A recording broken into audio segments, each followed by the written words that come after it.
भैया कई जन ऐसे भी है जो आपने बताया कि बच्चे नहीं हो रहे थे, एंड वो डॉक्टर ने भी मना कर दिया था, वो स्टोरी बताइए वो। हाँ, तो आ, हमारा मैरिज जैसे हो चुका था, और तब तक 5-6 साल हो चुका था, and we are not having any issue.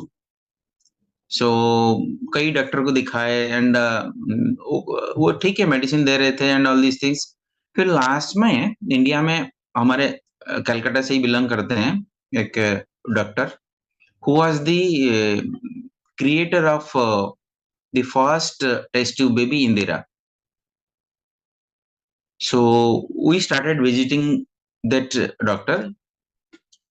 तो उन्होंने बोले कि we need to make a surgery on the, there are some issues with my wife.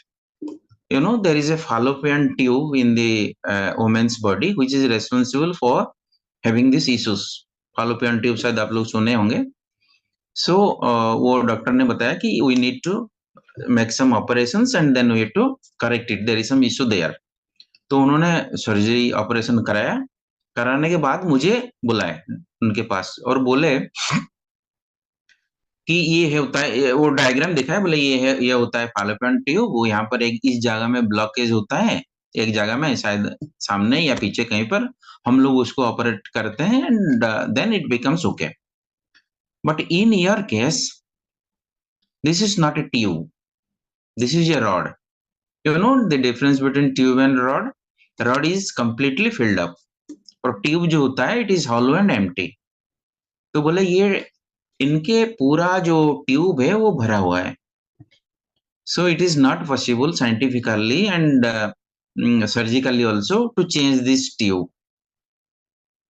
तो इसीलिए इनका कभी पॉसिबल नहीं है, होगा नहीं। तो आप दूसरा कुछ और कुछ तरीका देख लो, वो अलग इशू है, बट इस तरह की नहीं हो सकता है। तो मैंने देखा कि चलो इतने बड़े डॉक्टर और बाद बाकी कई लोग तो बोल चुके थे, बट इन्होंने आज सर्जरी करके जब बोल दिया, फिर चलो इट्स ओके। फिर हम लोग मैंने मैंने तो हैप्पीनेस सिर्फ कोर्स किया था, फिर एडवांस कर लिया, फिर बाकी सब कर लिया, फिर वाइफ को भी हैप्पीनेस कराया, डीएसएन कराया, एडवांस कोर्स कराया। और एडवांस कोर्स एंड डीएसएन करने के 1 साल के अंदर हमारा फर्स्ट इशू आया। तो अभी मेरा एक बेटा है एंड एक बेटी भी है, दो है। तो ये ट्यूब जो रॉड था वो कब ट्यूब में कन्वर्ट हुआ, कैसे हुआ, क्यों हुआ, नो आंसर। नाइदर उस डॉक्टर के पास है ना मेरे पास है, बट हुआ है। तो ये है। तो क्या बोला जाए इसका, इसका तो कोई एविडेंस मेरे पास भी नहीं है, और डॉक्टर की भाषाओं में भी नहीं है, बट है कि सामने चीजें हैं।